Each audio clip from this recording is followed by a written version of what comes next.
And that thing is just stuff. I want the worship.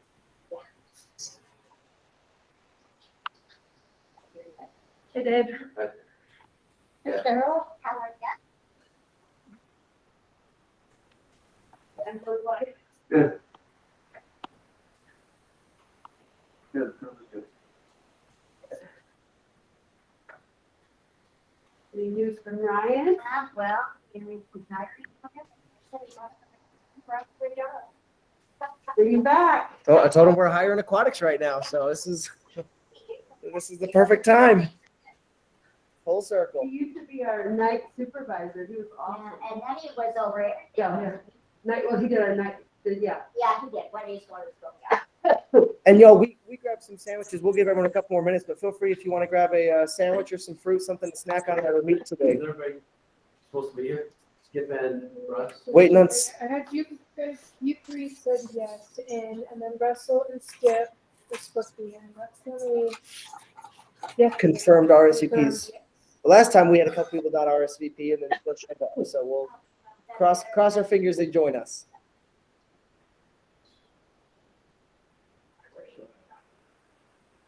You guys are stuck with me for another year. Cool. How long ago? I don't remember how long ago directors. So She said, oh, I just only got out of here. Deb was like, I want it. I said, okay, well, you can have it. You should have seen his feet. He was tap dancing around that one. I was impressed. Little duck, a little dodge, a little dive. Like, yeah, I think so. Quickly change the topic of conversation. Yeah, well, let's talk about Lene Bell. Yeah. Well, you know, with COVID, your son's last 2 years have been minimal. I don't think it's bad. So Someone's got to take this hard job and Dave's willing to do it. Yeah. It's a thing. well, not with the seniors. The seniors have been better because of COVID. They're busy. And then as a committee, most of them passed away. I think we have 5 vacancies that we need to fill. Not all from passing away, but a couple have turned out and a couple of people that we just. Well, you can't get rid of it. Well, I was supposed to say, how it's figured. So I'm just walking along. Friend of me on Facebook. She's a Robbie Flamingos at the city council.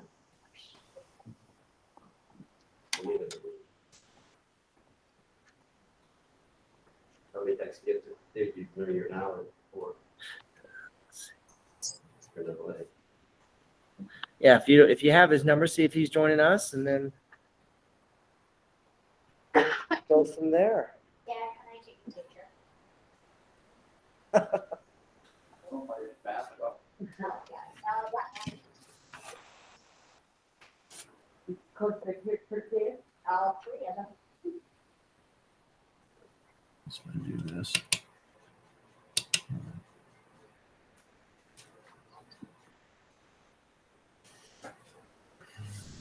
Well, while we're waiting on Skip, I'll go ahead and start our meeting. And there we go. Oh, good. Alan's going to be able to join us. Make sure he gets in. There we go. All right. Well, we will get started. Welcome and thanks for being here at our meeting today. It's been, before we jump into today's topic of conversation, just a quick update. It has been an exciting New Year's and New Year's resolution January at the fitness center. The number of memberships has skyrocketed the last 3 weeks as we had hoped and anticipated, as people are able to come here and work out and set their resolutions. And so there's a lot of excitement there. A couple other major updates. We are officially in at Hillcrest Elementary right now. It has been a perfectly timed acquisition of that property. Obviously, the major construction of the brand new Hillcrest Park will be taking place over the next couple of years, but Debbie and her sports team have done an amazing job of filling that gym with programs and leagues and camps and clinics, pickleball, futsal, volleyball, youth basketball leagues, basketball clinics. It could not have come at a better time with so much demand on these 2 courts. And with unprecedented use of the Alpine School District courts from us and other groups, gym space was at a crunch. And so for that facility to be online for us and our programs was perfectly timed. So we've been really excited to see that. And so a lot of really exciting things here in the department. Since we've last met, we had a couple of staff changes. Missy Barr left the aquatics portion of what we do, and she is now our operations supervisor of this facility. She reports to Mariah Shirley, our new facility manager. And we have hired Stacy Karlinski, who was a part-time personal trainer and fitness instructor, to become our new fitness and programs coordinator. So again, always really fun to be able to promote from within the organization, and these people that are loving recreation and wanting to be a part of this, to give them that opportunity. So really excited about that. We have 2 positions that close tomorrow for aquatics coordinators. We have no current aquatic staff. And so those duties are being handled by Mariah and Missy as well, but excited to have that application pool close and hopefully be up to full staff by the middle of February as we approach our busiest season, the renewal, the anniversary here, and approaching our summer season, everything like that. So any questions before we dive into our topic of conversation? Good. And Alan and Russ, y'all, if we forget that you're here, or you're like trying to wave your hand or something, please jump in. If we don't, I'll try to keep an eye on y'all as you have questions or comments and go from there. But please jump in if we're missing you. Okay, got it. What I really wanted to talk about today was our co-sponsored sports and field allocation systems. Is anyone here not familiar with the idea of co-sponsored groups? I know we talked about it recently in September and August as we discussed OTAC, but is everyone familiar with the general idea of the co-sponsored groups and how we partner with these organizations to help run some of our sports programs? Well, good. Well, I will do a little bit of a background history on it. And my goal is to have this presentation over the next 20 to 25 minutes, and then really to discuss and counsel together as an advisory commission on some of the things of what this looks like moving forward. So please be thinking of questions or jumping in with comments so we can do that. I wanted to start first with what the city code is. Always a good place to start on any discussions like this. And how do I present? Can I present a view? No, I don't think I want that. Is that's still showing them? Okay, perfect. Well, good. And this is direct from our city code. So I'm gonna read a second here, just sort of verbatim. It says Article 13.5 Recreation Area Usage. A, purpose. The city of Orem is dedicated to providing the public with access to its recreation areas and to creating partnerships with local sports organizations to ensure that there is ample opportunity to participate in athletics at various ability levels. The city's recreation areas are primarily for the public's use and enjoyment, and through enacting this ordinance, the city will ensure that all residents have an equal opportunity and choice of participation. B, the duties of the recreation director. It is the duty of the recreation director to 1, create a fair, equitable, competitive, and customer-friendly usage and reservation system for the city's recreation areas. 2, establish a priority system that provides the greatest opportunity for use of recreation areas to the city's organizations and other nonprofit or not-for-profit groups that provide equal access to recreational activities regardless of skill level. The recreation director shall have the discretion to create other priority classifications after considering the following: A, the financial structure and viability of the group or organization; B, the quality of the program the group or organization will provide to the public; C, whether the recreation program will primarily serve the residents of the city; and D, the group or organization's length of demonstrated service to the city and its residents. 3, propose fees to be charged to the groups and organizations that request use of the city's recreation areas to pay for maintenance and operational costs of the recreation areas based on the requested use. 4, prepare additional rules, regulations, and policies to the use of the recreation areas. The recreation director shall have the discretion to make decisions and implement new rules, regulations, and policies that will affect the purpose of this article. And 5, enter into recreation and use agreements with the group and organizations that request the city's recreation areas. So the goal here is to balance between programs or scheduled and unscheduled time, and then in the scheduled time between our co-sponsored organizations, other organizations, and city events and programs. So I wanted to do a brief overview of the co-sponsored groups, who they are, what they're doing as organizations, and how much they're using the city's facilities and fields right now.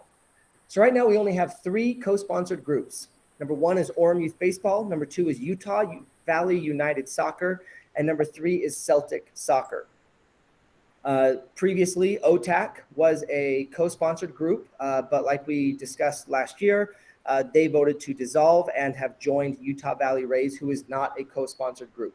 They're a great partner or a renter, or they have a relationship with the city, but co-sponsored groups are currently limited to these 3.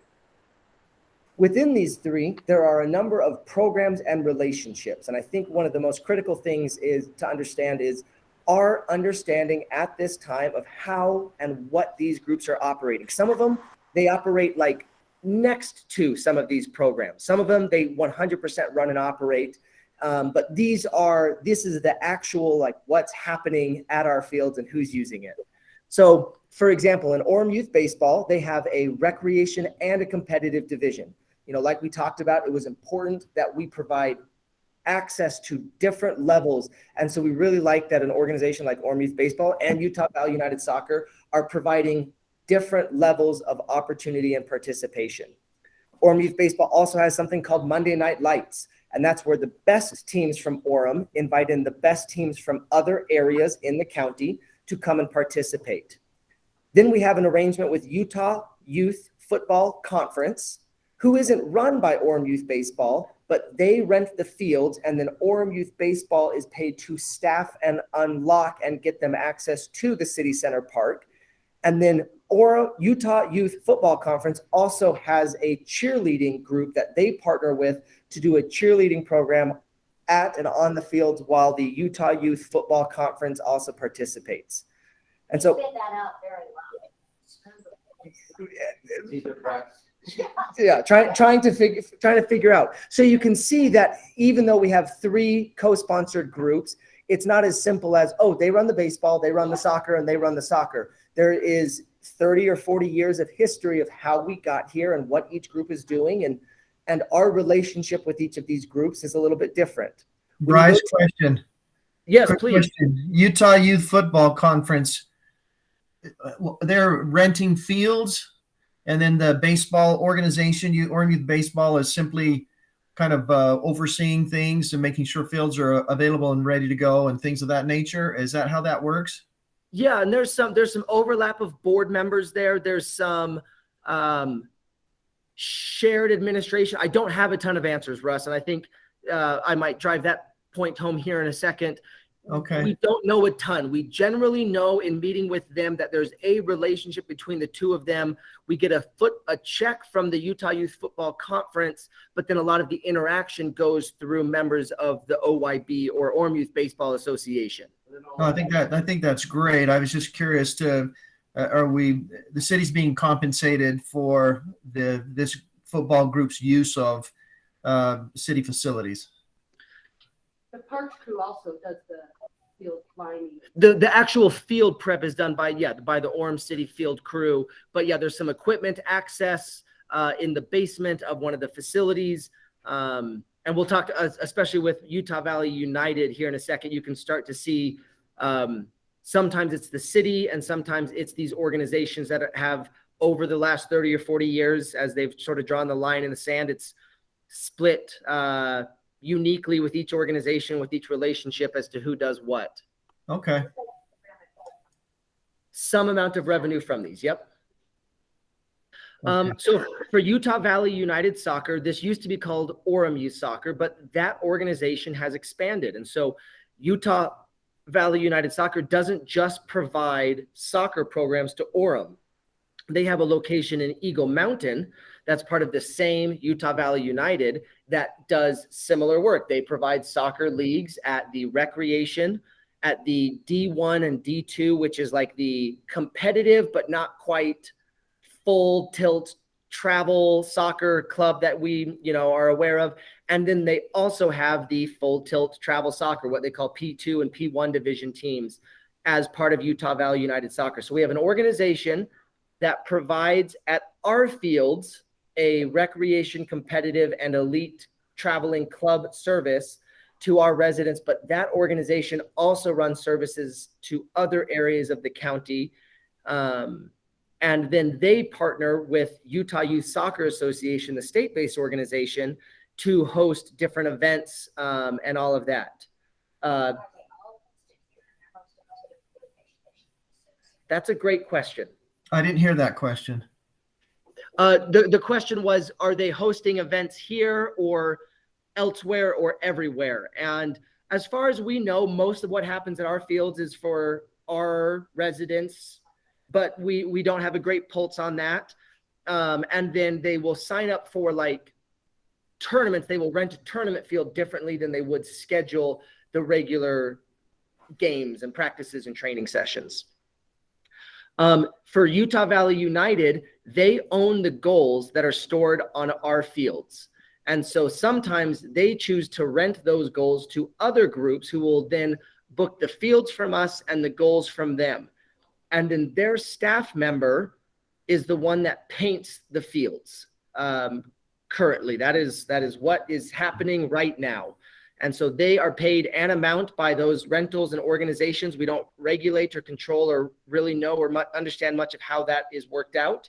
But that is the current status of the fields being painted at Lakeside and a couple other locations, but mostly Lakeside Sports Park. The third one is Celtic Soccer. Celtics used to be Celtics and Rangers. It used to be boys and girls. They have since merged as a singular organization, and they represent a more competitive opportunity. So when you look at the field usage of a program like Celtic, a lot of that field usage is going to focus on training and practices with some hosting of games. But as an elite premier club, you spend a lot of your time traveling to the other, there aren't 5 premier clubs in Orem. I think there's 5 in like Utah County. Is that probably a fair representation? And so a lot of their time as they book these hundreds and thousands of hours, they're spending game time in Heber, Logan, Park City, Boise, St. George, wherever. And so, one out of every 10 hours might be a game or something like that, but it's a very different need and a different type of relationship. Are they still, can I just ask quickly, do they still hold tournaments here, the Celtic organization? They also rent Lakeside for various major events, a singular major event in August. Yes. I think once a year they hold like a 3-day event and they bring in hundreds of teams for something like that. And so those tournaments are massive events where, people from Vegas and Boise and everywhere in between. And, they'll have different tiers at that tournament. They'll have the elite P1 and P2 programs playing each other all the way down to the U8, D2, tournaments and go from there. So I've been at one of those tournaments and it's pretty impressive. It is an operation. When you hear that the youth sports industry is a $12 billion annual industry and you see an event like that, you start to able to piece it together.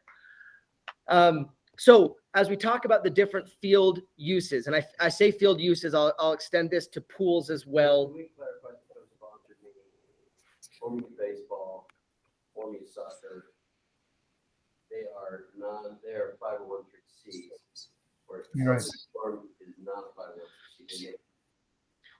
Currently, as it's stated, the co-sponsors then have 5 different tiers. Dave Spencer was saying one of these is a for-profit organization and the others are nonprofit or not-for-profit. The Orem, the Utah Youth Football Conference. Yep.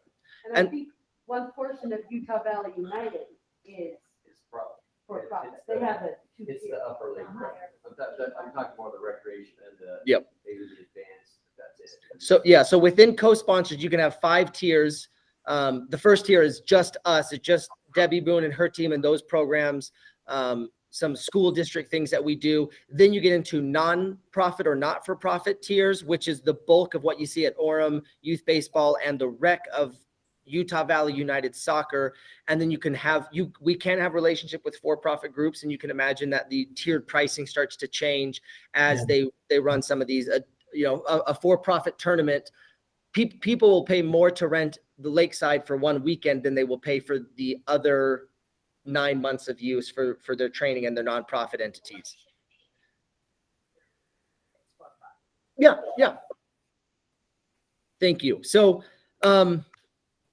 there's different types of field use. We've talked about this. You have the daily training sessions, you have skill sessions and clinics. You have, and I said practices to maybe differentiate between I'm on a U10 girls soccer team and a volunteer coach comes out, does a once a week practice, and then they have a once a week game, versus a club team or an elite team, or, you know, they might have 3 or 4 training sessions a week and it's a little bit more regulated. But you have daily use, non-game use.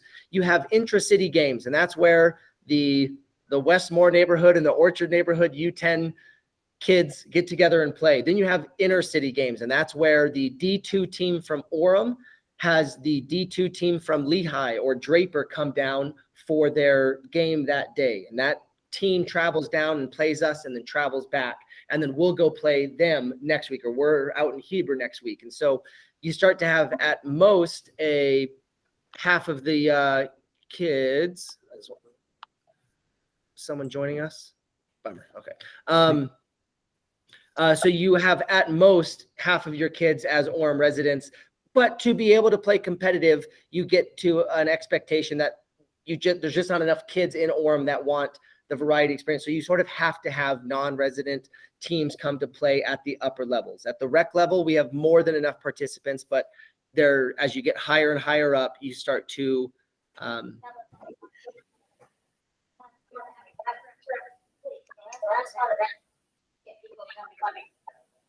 for a great. So for the economic impact of Orem, great. Yeah. So there is an economic impact to event hosting in the youth sports industry. Go ahead, Russ. Yeah, I'm not hearing some of the comments that are made with those that are there, and that's okay. I understand the limitations. I guess the question being this: are the relationship that we have with these organizations, is there in the pricing schematics? Does it take into account residents versus non-residents, or has that been explored in the sense that residents, as they're paying their taxes and we pay for these kinds of services, whereas those that are outside of the city, they're not really paying for, or the concern that they may not be paying for the same opportunities that residents are paying for through taxes. Great question, Russ. Thanks for sharing that. Currently, it's not necessarily a different price per child or per participant or per hour. It focuses more on, we ask our leagues to operate within particular thresholds of residents and non-residents, understanding, especially the proximity to Linden and Vineyard that might not have as robust of a recreation offering at this time. And so if an organization, and then the question is an organization like Utah Valley United Soccer, their total participants are going to be 30% Eagle Mountain, 70% us, because they're a large organization that is multi-jurisdictional. And so we get to the point where we need to say, well, we need to start tracking very specific programs within an organization and not necessarily the organization. The way it's currently written, we track the organization, and we can get to that and what we're looking at to say, maybe it's more appropriate to say your Orem U10 program that's hosted at Lakeside would qualify for this arrangement or this pricing or this priority, but other aspects of your organization would not qualify for that because you're a big organization doing different things. And, we can talk about that with, swim a little bit too, to understand and say, we recognize that this swim program has Orem kids, but it also has 400 non-Orem kids. How do we manage that and still give the best deal to our Orem residents and still allow the organization to operate in a flexible and agile way, but make sure that we're doing the right thing, especially by our residents and by who's getting the priority and the best pricing. There is that the thinking that for non-residents coming into the city and receiving the same services for that there might be a need to look at some non-resident pricing schematics, perhaps. Really like that point. Thank you, It's Russ. actually written in our group structure. That's the difference between a group 4 and a group 3. Group Okay, three. okay, that's the great. majority of That's foreign residents, yeah, so that's the pricing difference between, everyone's a 4 until they can prove more than 50% or more than 60% residency, and then they get the lower price. For all of their use Yeah. as an organization. okay. Well, that answers in part some of the concern, I guess you'd say, I might be thinking here. Thank you. In addition to this, and I can maybe put Debbie on the spot a little bit, we have had those 4 and now 3 co-sponsored groups that have had priority for a number of years. And partly, you know, what we're looking to y'all today to partly, you know, weigh in on and provide feedback on is, are we looking to bring additional co-sponsored groups in, or are we looking to create a priority system where many of these other valued users that are providing cool services to Orem residents and bringing in economic impact in terms of sports tourism and sports event hosting, how do we get them in? Because the nature of youth sports, the diversity and the types of programming of youth sports has radically changed in the last 10, 20, 30, 40 years. It's different. And so we're looking at things. We are working with the Alpine School District to update our joint use agreement with them and what we pay them and what they pay us to use their basketball courts or our parks and cross country and swim meets. We're looking at organizations, like we mentioned, the Utah Valley Rays Aquatics. We currently just rent them water. We have no authority. We have no partnership with them. We don't ask about the OTEC. And there's not a few now. Yep, same group. That's who we went to. Yep. No, we abolished, Those kids they went home. had Yep. no place to go, there was a vacuum, they walked in, they rented the full community race so they could acquire the only indoor 50-meter facility In the entire county. in the state of Utah, Yeah, there you go. which, There is a switching here. no, No, we rent to an outside organization. Similarly, Rocky Mountain Baseball is an organization that comes in and provides tournaments at our fields, which is very beneficial to our residents, not have to travel for tournaments, but they're not our organization and they're not us. You have things like Surf Soccer, North Utah County Soccer. I could add in 500 other soccer acronyms of people that want field time that at various levels and in various ways do and do not serve Utah or Orem residents. A number of rugby and lacrosse requests, new sports that as we look at these multi-use sport facilities, it very much used to be soccer and maybe some flag football. And now we're seeing every major field sport wanting access, especially a premier facility like Lakeside, to say, we want to host an event there. And that's the largest facility for event hosting in Utah County. And so we need to be there. We need that much acreage and that big of bathrooms and parking and all that to host the event that we're looking at. You have adult leagues. Adults are much, much harder on turf. And you can run 5 kid soccer games or 1 adult, and you'll see the adults do the damage. But they pay taxes, and we should have wonderful adult recreation programs.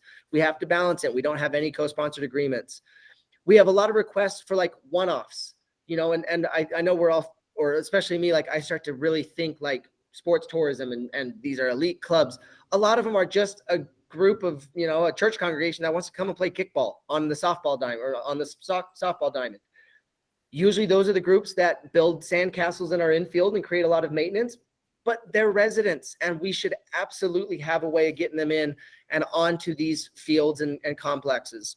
There's things like the tackle football teams, the private camps, the private sports leagues that are out there and frankly do a lot of field poaching. They just show up and they see a green space and they put out cones and it's theirs now. And so we don't have a lot of control or use of it. The hope would be that if we work with them and we're actively managing the schedule of our fields, we can get them the services they need and they can pay a price that is appropriate for the maintenance and long-term care of these facilities and go from there. So as we look at our goals, and I'm wrapping up my portion and I'm anxious to turn it over to y'all, per the code, per going back to that city code, we are charged to provide public with access. We are charged to partner with local organizations. We are charged to provide ample opportunities at various competitive levels. And we are to provide equal opportunity and choice of participation. Equal, I think I would probably replace with equitable. Larger organizations will probably get larger amounts. Longer tenured organizations are going to get priority, but that doesn't mean we're just going to give to who we've always given to. We need to understand that rugby couldn't have applied for these co-sponsored agreements decades ago because it wasn't a sport here yet. It just Equitable will work with new groups on new arrangements in the context of our historical partners, but we need to move forward with that.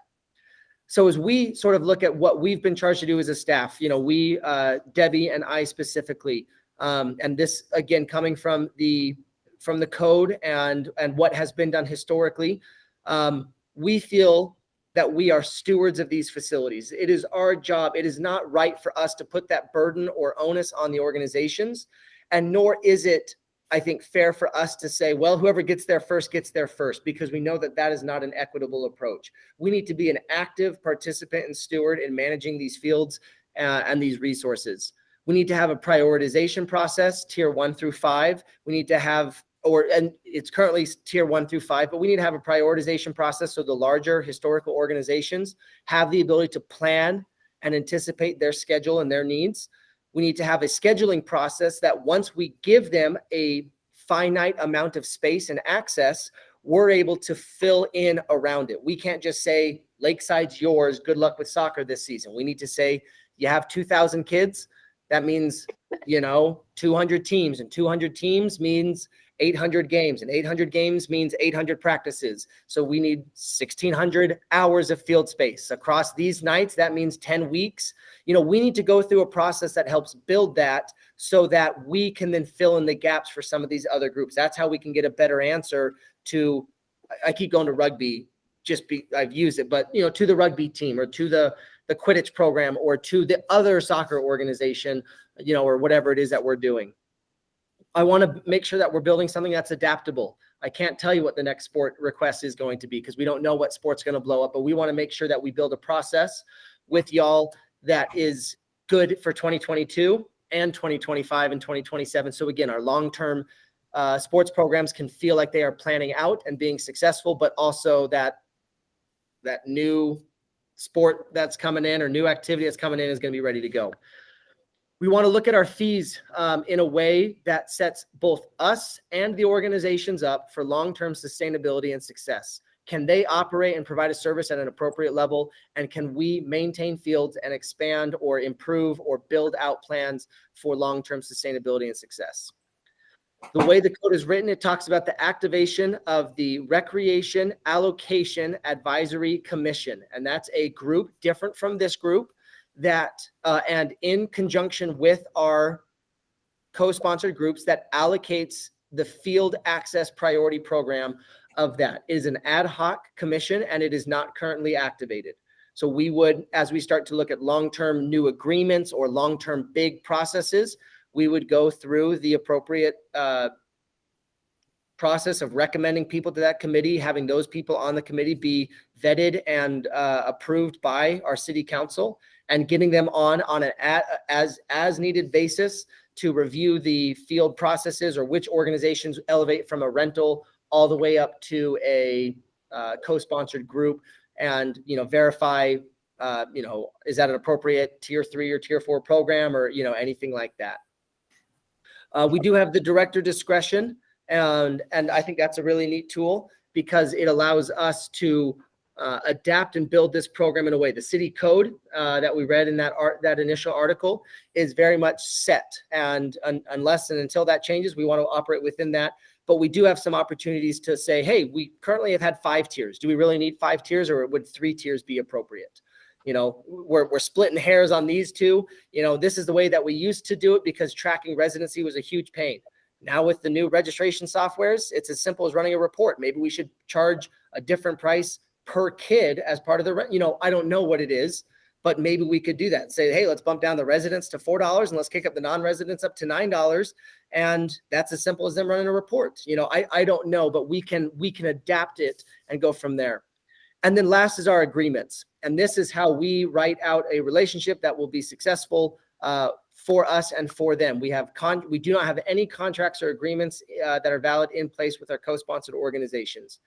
We have the old ones that were done, 5 or so years ago, and we can copy and paste those. But really, I think it would be worth us looking at to say, look, we don't want to burden these organizations. Most of them parent run, or, they have half of a paid staff or something. We don't want to just have busy work for them and have them run all these reports, but we do want to know what they're doing and how they're spending their money so that we feel confident that they're doing right by our citizens and they're not, doing something that maybe we don't agree with, or is, not the, they communicated and expressed that it was going to be a wreck, and now all of a sudden they're paying $300,000 to fly in European coaches. That doesn't sit well with us. We want to review that. So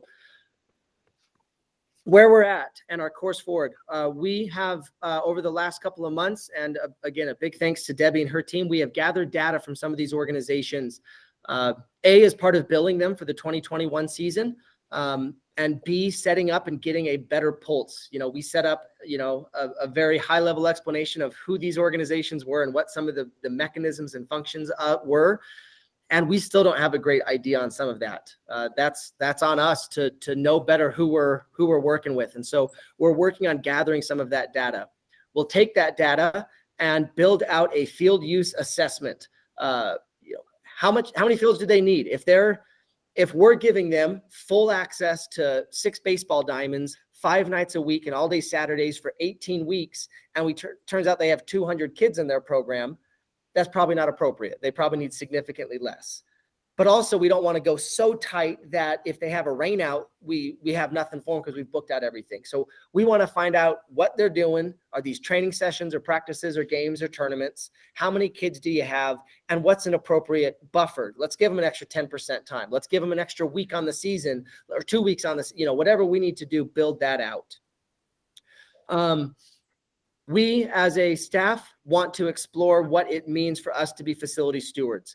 We don't want to schedule the games for these organizations, but we should probably schedule the seasons and the nights of the week. If we want to make sure that local families and congregations and, very much non-regular users have access to the fields, maybe we say, hey, you know what? Thursdays from 7 to 9 p.m., we don't schedule games. We never schedule anything. Those are drop-in times. Those are really casual somethings. Maybe that's how we do it. I don't know that. We've talked about insurance, and maybe, some of these organizations and the third-party insurance that they have to pay, maybe as the stewards of the field, we can find ways to pull them closer to the city and the city's operation and save them from paying a third-party insurer a significant amount of money. We've talked a lot about field maintenance, field painting. Field painting can be done by robots now, and it is done. I've worked in organizations that paint with robots. That's not like sci-fi. That's very normal now. You map it out on an iPad, you set it at GPS, and they're perfect. That'd save a ton of time. Do we need to outsource that to third-party groups right now? Or can we say, you know what, the goals, the painting, the bathrooms, the grass, the fertilization, that's us. We're the stewards of the field, and now y'all worry about kids and umpires or soccer referees or whatever you want to do. And we've talked about a lot of ways that we can pull the parks maintenance staff and the recreation schedulers, the recreation program coordinators, the co-sponsored schedulers and groups closer together. They need to understand more about ball field maintenance, and we need to understand more about, how scheduling impacts the work that they're trying to do. The last step that we're looking at is, again, not being successful just in 2022, but trying to build something out for long-term sustainability. How do we prepare for new groups? Do we partner with organizations, or do we partner with programs that are hosted by an organization? If we partner for the best pricing of co-sponsored 3rd through 8th grade recreation soccer, that allows these organizations to do a bunch of other different stuff at different pricing and different levels of competitiveness. But we can say, hey, we're only interested in 3rd through 6th grade rec level soccer. That might give us a little bit more flexibility. We talk about how we charge and build this out. Currently, it is done per participant. So if your organization has 300 kids, you pay $6.25. Is that right, Dave? Let's say $6. And so whether, yeah, so let's say $10. If you have 300 kids, you pay $3,000. If those kids play one practice and one game a week, it's $3,000. If those kids do 5 training sessions and 35 games, it's $10. Is that right? Or is there a better way to do it that those that are using the fields hardest maybe do it more? So is it a per hour? Is it a per hundreds, I don't know. I'm open to that discussion. What's sustainable for the organization so that they can build at an appropriate rate and that we can maintain in line with I that. know most of the co-sponsor groups, they have a hard time practice. Baseball, there's no baseball fields. You play in the games.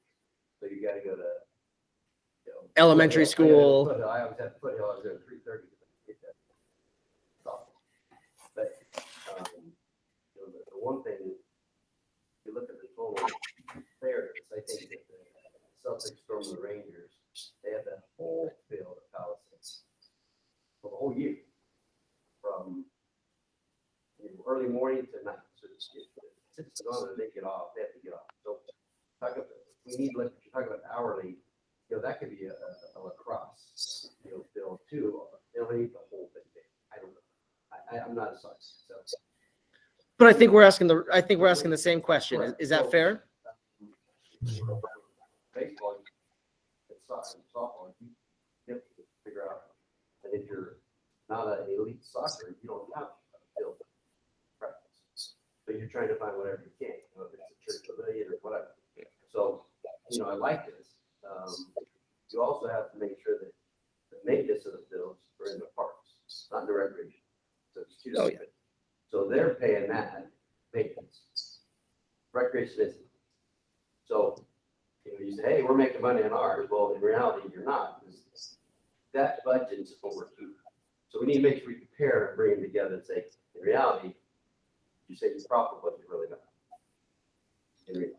Yeah, one another organization I worked with, and again, going to that like synergy, as you build out some of these rentals or events, yeah, exactly. We incur like, $80 of cost, and Parks had to send over a 4-person crew all day Friday, all day, Monday to clean up. They had a porter there during the event. I think you pull it closer together to say, what does it mean to be profitable? Who's paying for the water on that grass? That's the expensive thing. That's the thing that never, ever stops.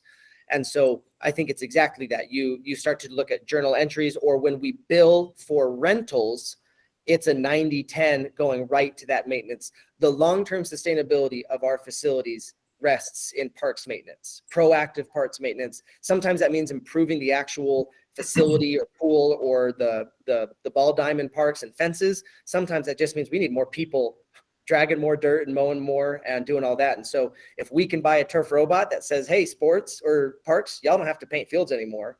Y'all can spend your time doing X, Y, and Z. I think I totally agree. And too, I think with the carry tax, in the past, it was $2 for the yard. Always a bit for special. Now it's a 50-50 split, right? So it's more equitable. But I think as co-sponsored and these groups are talking about, I think carry tax, people voted on it because they want this money to go to recreation. You can only use it for maintenance. So that's something that needs to be in here. So saying, hey, we're giving $1 million to this building for 4 years. And we did carve out $30,000 for co-sponsor groups. To me, it might have to be $50,000, and that's untouchable because then it makes things less expensive for co-sponsor groups that are really nonprofits, not that for profit, but nonprofits. That's just my take on carry tax money. Because I think not the recreation's got the shaft of the years that I think we had in the very beginning. Now it's coming. Now it's equitable. But the problem is, $1 million went to this great building, and now that's coming off the register, right? So now we have to, I think we really need to look at how much money we really need carry tax wise to help citizens of Orem not pay so much. So that's to me, that's what carry tax is for. We did it for OTEC. And that 30,000 helped, but could we do more? Is my point. So, and not that I want to diss on arts, but when you say arts, everything's free, right? It's free. Doesn't matter, it's free. So you say recreation, you got to pay.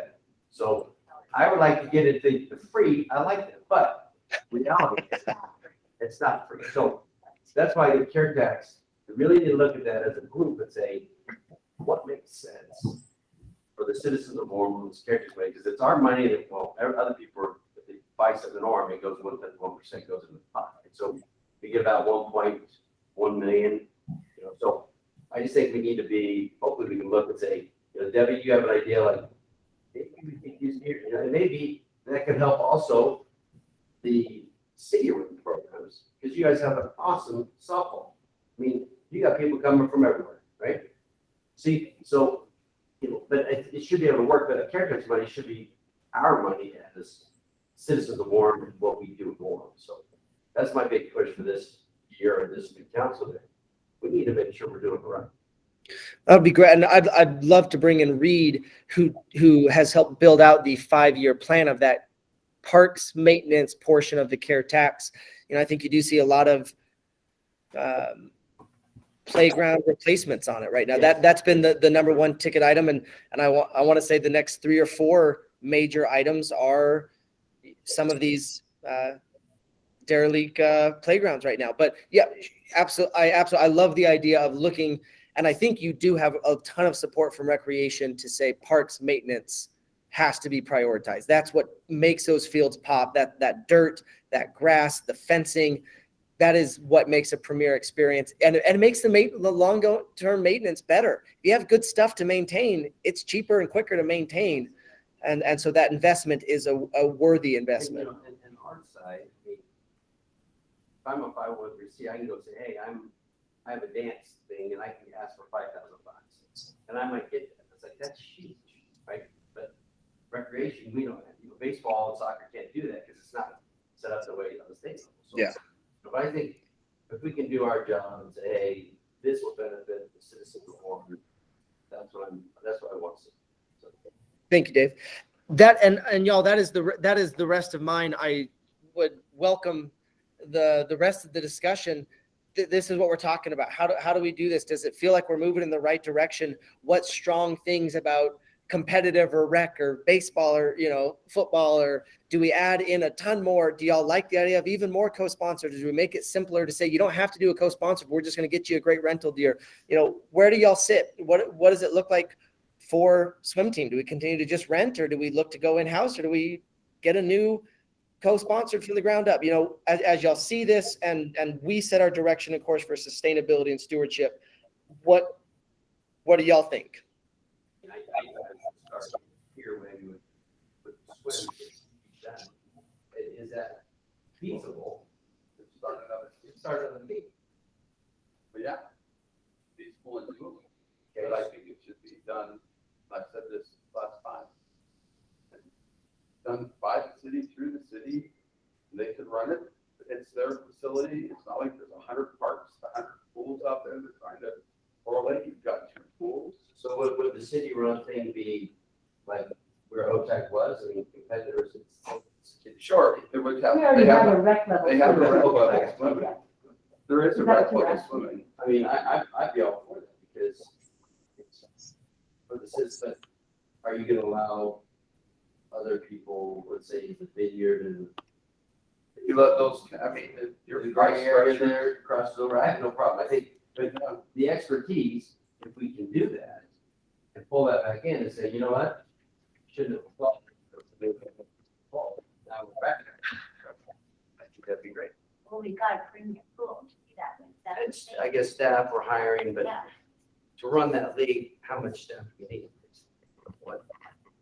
Well, you're not running a league. You're just running a team. The team's part of U.S. Swimming. And then they'll. You are probably closer to the D2 of soccer or the Monday night All-Stars of baseball, where we have our team and there's 6 other teams in our region right now between Heber, Lehigh, American Fort. As far as USS clubs. Yeah, Clubs. maybe 5. No, there's OTAC, American Fort, Hayes, and, well, not OTAC, but UV Rays and Hayes. That's- Oh, and because Springville, Well, Lehigh has Lee one. has No. one, and Springville did not go USA Swimming. Springville is UV Rays. UV Rays really controls the south end of the county. So where are they? Here, BYU, Provo, Springville, Anywhere they can. No, find Anywhere not, they water. not Springville. They got kicked out. Springville did their own team, but not at USS. but not USA Swimming. So we So would it's say anywhere they can find a pool. UV Rays in the summertime, we they can't have space. We're doing expand our own over thing there. Or- take more. But we You don't would have get leftover space after we do all. That's I- what you're talking well, about. I just- I don't know what is involved, right? I I mean, I've sent to Missy a couple people that have had great experience do that. I don't know, but I don't think you've ever opened it up. You never opened up to say, here, we're gonna hire a new coach, we're gonna move down this road. We just started today our 2022, 2023 budgeting process. And so I think a lot of it will be submitted to say, hey, if we did it in-house, we would have to have a full-timer, we'd have to do this, and here's all the revenue we would bring in. And so we But basically 20 waited till today to start that process or not. 2022, 23, so you're talking a year away. Starting July 1.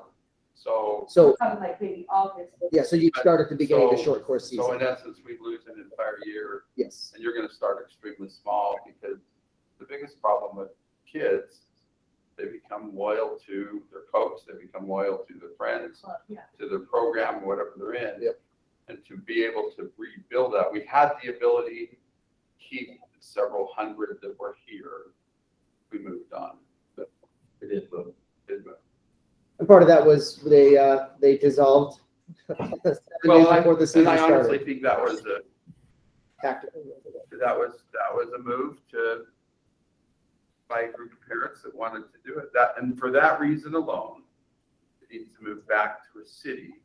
So you don't have a parent board every 2 to 3 years that come in and turns it over and changes it. Right. I ran that club for 20 some odd years, and that was my greatest political world, was keeping parents happy. I spent more time almost coaching. so we just give him an application now? Coach? And I know Skip's not here, but I think there might be the exact opposite feeling to say we love parents running it because of the passion and depth of knowledge. We wouldn't want baseball. Yeah, but there is that, like, you know, I'm a parent, I'm still a parent, but, I mean, as a parent, I do see where coaches are coming from. It is a Well, and you still have parent Kind of groups, bored. a parent Yeah. board. but it But helps it's to support you and not. do the things that you're talking about, to Right. help run and do those, run swim meets and work with those kinds of things. But you have that ability to maintain a level of professionalism by being run by professionals. And that was, I coached high school too. The one nice thing about high school is I had a principal and school district that stood between me and the parents, or one or two. And so they always stood there, and as long as you were doing what you should, which you did, they didn't get in your way. Now, I survived it. The first go around with parents, I didn't survive. And was let go for absolutely no reason.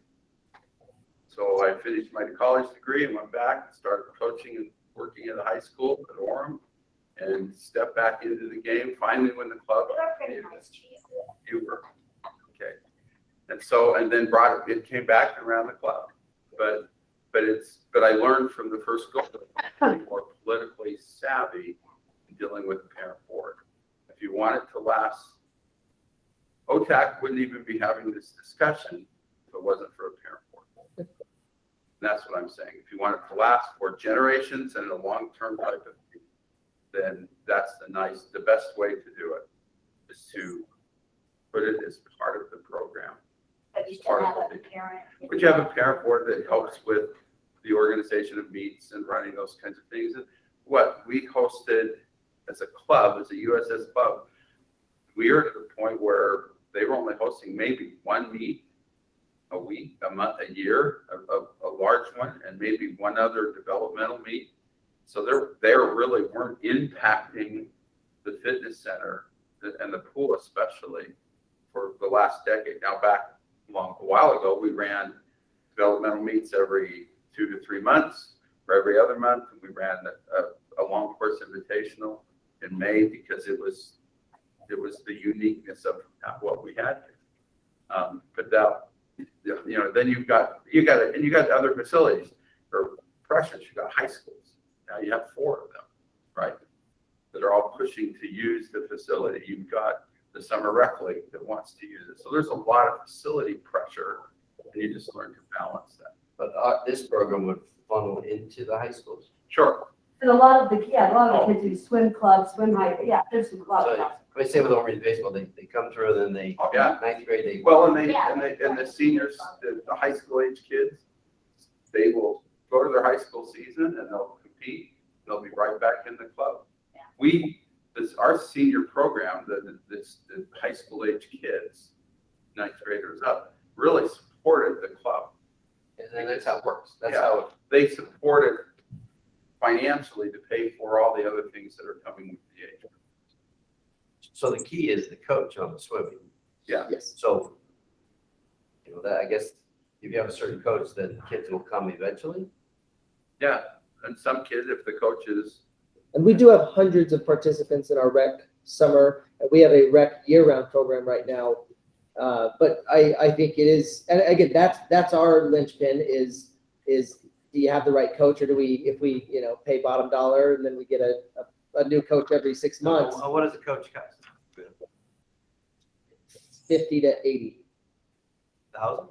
dollars a year. Yeah, oh, full-time, it's a full-time full-time position. position. You're not talking about someone that's coming in. I would learn how to swim. I never made that much money. Oh, you don't have to. You know, they. You don't have to get the water coach. Yeah, you just write the little workout on the whiteboard, right? 5x100. That's why I'm on city council, because I make the BK.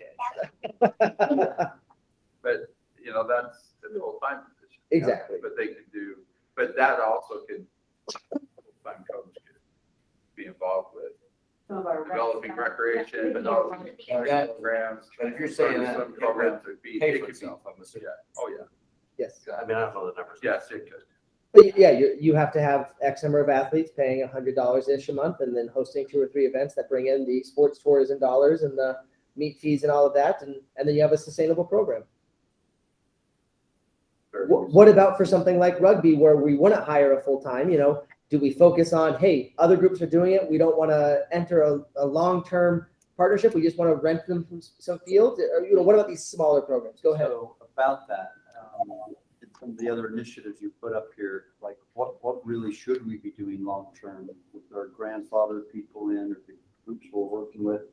But what are other cities doing? We're not the only city in this country that has to manage these things. So is there like a best practice? Are there examples that we can reflect back and say, look, out in the Midwest, this is the way they run these things. It's like gold because it's self-sustaining or Yeah. whatever. That's who we want to be like. Yeah. Or it's like, no, you could do it this way, but it's going to always lean on care tax money or whatever. What are the, or are we just building this up to say, well, let's make it what we want it to be, and we're not going to look at anybody else? Go ahead, Danny. I think that we have a very different and unique demographics. And it's always been that way. To go outside to Nebraska or some of these other cities, you're not finding the same demographics of people, of what they expect and what they're willing to pay. We have done a significant amount of market research as part of this. And so Jenica Jones from the city offices has put together the cost per field hour rental, or how do they handle soccer clubs, and how do they handle nonprofits? How do they handle emerging sports? A lot of places do treat rugby, lacrosse, frisbee, Quidditch a little bit different than, hey, we're an established soccer club. It's like, well, then you are paying established prices. Or, hey, look, you want one field for 3 hours, one night a week at one place. We're going to help this new program get started because we don't have the knowledge to run Quidditch. And so we sort of need this outside group. And so we're going to make it easy on a very small scale. But we do have a lot of that data. I would present that Orem's current arrangements are unique. Most places with outside groups just rent at the fields at an hourly cost. But I would be very supportive of looking at ways to help emerging activities and sports to find a way to get a footing. Because sometimes they feel like they don't get a chance because everything seems to be wrong against them. Even in the kids pool, play. swim teams versus water polo and synchronized swimming. The Yeah. established monster of swim team versus, hey, can we play water polo for an hour? It's like most pools just don't have a good answer for that. Yeah, and we have probably the best water polo facility because it's salty water. Yeah. mean, I just would like to comment on, I think that priority should be taken, of course, to the non-professional teams and our local teams, like, you know, baseball and all of those things. The co-sponsored that are 501(c)(3)s. Yeah, but just even the city-run programs, that should be. I don't think we're talking city-run programs, right? Because that's already got. Right, sorry, I mean. The co-sponsored, yeah. Sports So I programs. guess that reminds me of the old analogy of figure out what your big rocks are first. And we can pack the little things in around it, right? So what do we want to work, what do we want to be city run? To get that established, figured out. What do we want to have co-sponsored, mature organizations run? And then you can worry about the little guys. So say, okay, I think one of the most unique things is that as we looked at market research, we co-sponsored the bread and butter programs, which is backwards. So that we outsource little kids rec soccer, we might be the only department that we know of that does that. Most of them, you'll see a lot of these partnerships on those unique, you got to have a working knowledge of lacrosse right now, and that's not, could any one of us probably coach U8 soccer if we needed to right now? It's like we could probably fumble through it. I wouldn't know what end of the lacrosse stick to hold, and so that's normally where you see the co-sponsors is unique sports, emerging sports. And so, but do we, is it appropriate to say, hey, we appreciate the last 40 years, but we're doing soccer now? It's like, well, that's a very big decision, and I'll let you take that messaging out, yeah. Is that the right thing to do? well, And so same thing with baseball or. I the think big if ones, you're, yeah. I think if you're a foundation or a soccer or baseball, I don't think the city should overtake it unless the parents want to give it up. No. Like they did. like swimming, right? They made decisions, and then we'll be ready. I think, because I know when I was in pretty good baseball many years ago, we had tons of kids from Provo because the Provo one sucked. Not, Yeah, that's okay. it was terrible. I mean, at least our, so, well, Rod Sweeten runs it now. But it's still under the city, right? It's It's a just parent. like OTAC It's a- used to be. It's a Okay. parent. It's a the 501(c) same thing. nonprofit, but It's just we like just utilize the fields. They're just renting the fields basically, and Okay. yeah, I mean, Yeah, it's exactly. and I mean, in my opinion, I think it used to be $4 participation fee, and that was good because you don't make any money in baseball because the insurance for one is a killer, like you were talking about. If you could do something like that, because you get a uniform and then you have to do insurance, the $100 registration fee's gone.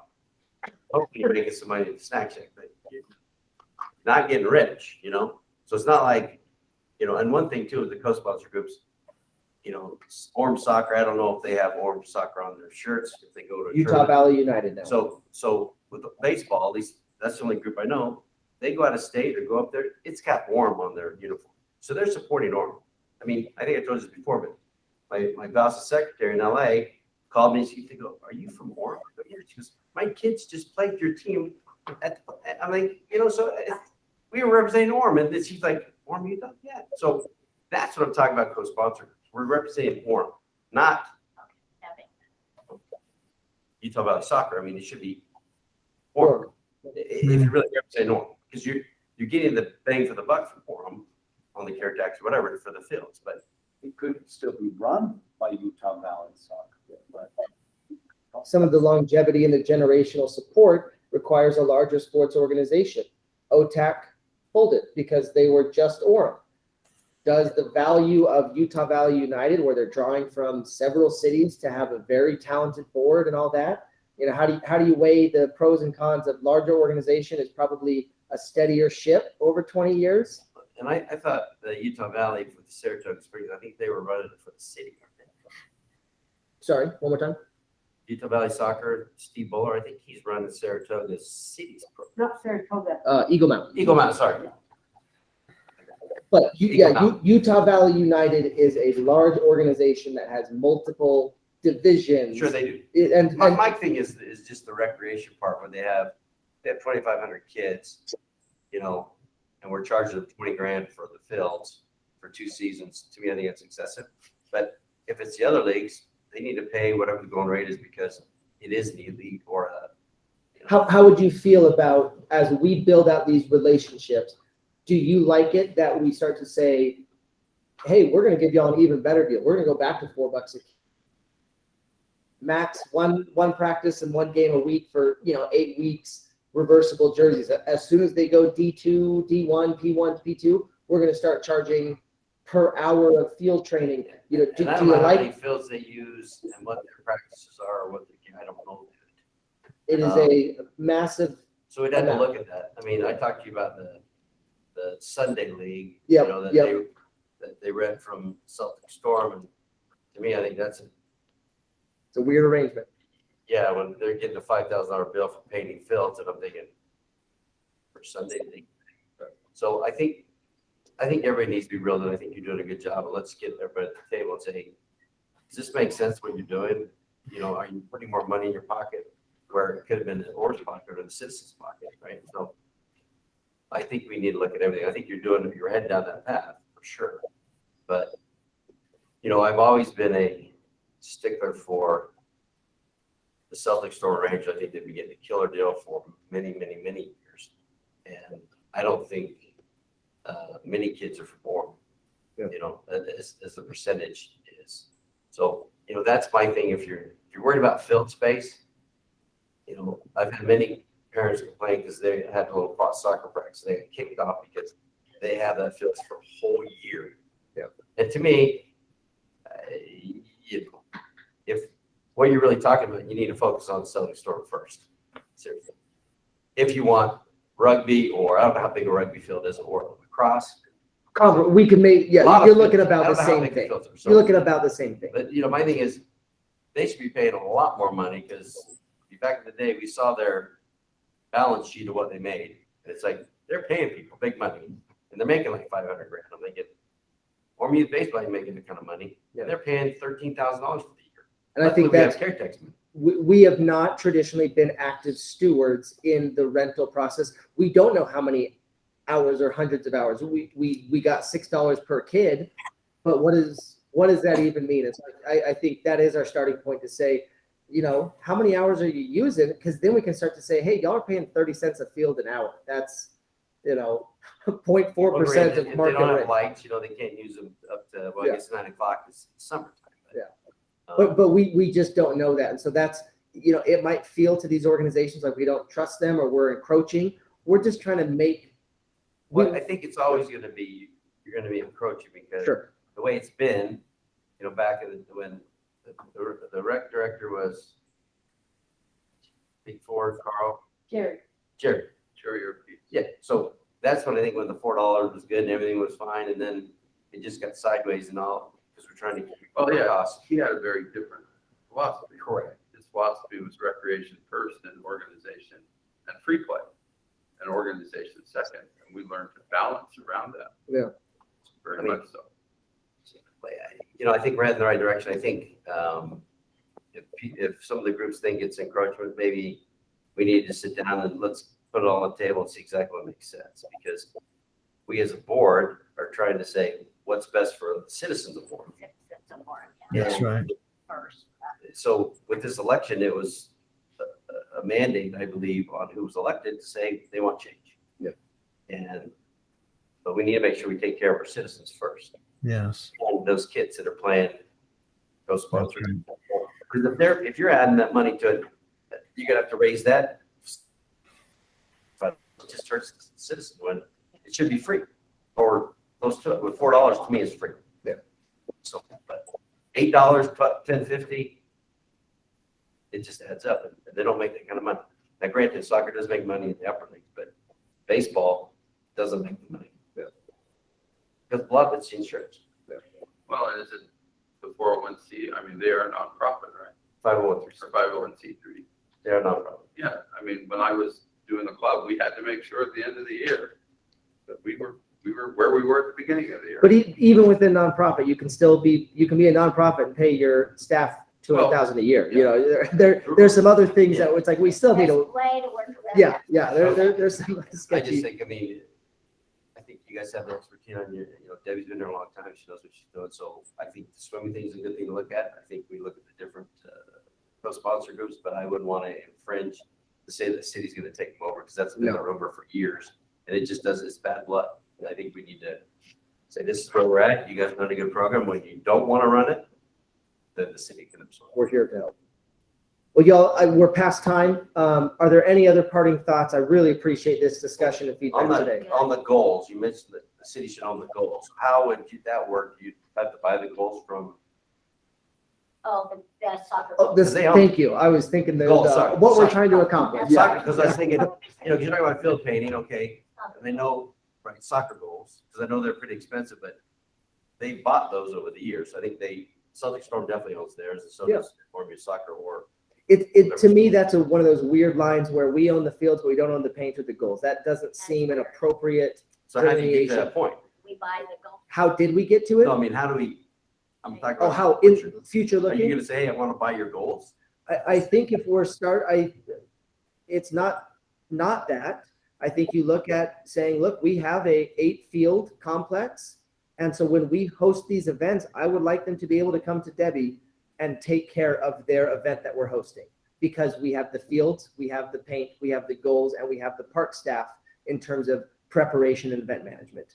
That to me makes sense. Currently, if you come to do a swim meet here, you call us for the water, you call now UV Rays to book their Colorado timing system equipment, and then we have to negotiate with them the total price of it. And it's a weird event hosting. We, customer satisfaction, it's important that we control the experience so that we can say we're going to do it to this level. So And then you don't look, see, the problem is that we at one time, as a joint adventure, bought all that stuff.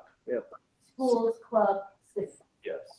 And the thing is then all of a sudden it winds up somewhere else. And it's not the city.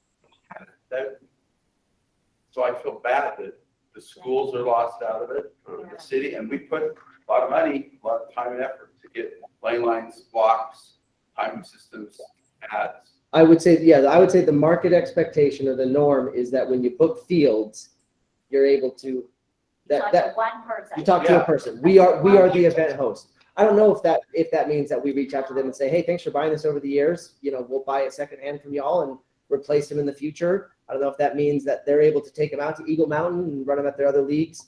And we buy new ones. But it is weird to me that because if they're charging $50,000 a year to paint fields, even though it's our grass, is that where the money's being made? Because all of a sudden they're renting the fields at $5 an hour and they're paying $20 an hour at field paint rates.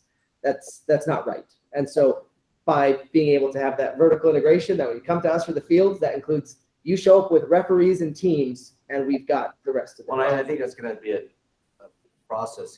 You can't just flip the switch. Sure. So, Well, and the cool thing about all this, you're really rewriting 40 years ago. Here's how we sit down and put all this together. But it makes sense. to And start I think the we need to process. do that. it's the right thing. It's the right thing to do, sit down and restart. And in a Say, way here's that how works we for do it. these organizations, so they're not stuck with $100,000 of goals that they can't use anymore. Right. To say, hey, we're moving here, help us, and this is the plan. And we'll take all of this feedback and city management's feedback and council, and we'll put together our year or 2 long plan to say, we want to be better partners and stewards. Here's how we're moving. And Debbie has done a wonderful job at steps communicating with these co-sponsored groups as we gather billing information to say, we're not going to surprise it. We're not here to trick them. We're here to say, this is how we want to move and operate. So let's say with baseball, would you say, Debbie, okay, Rod, bring your, and Skip, bring your league in and let's talk.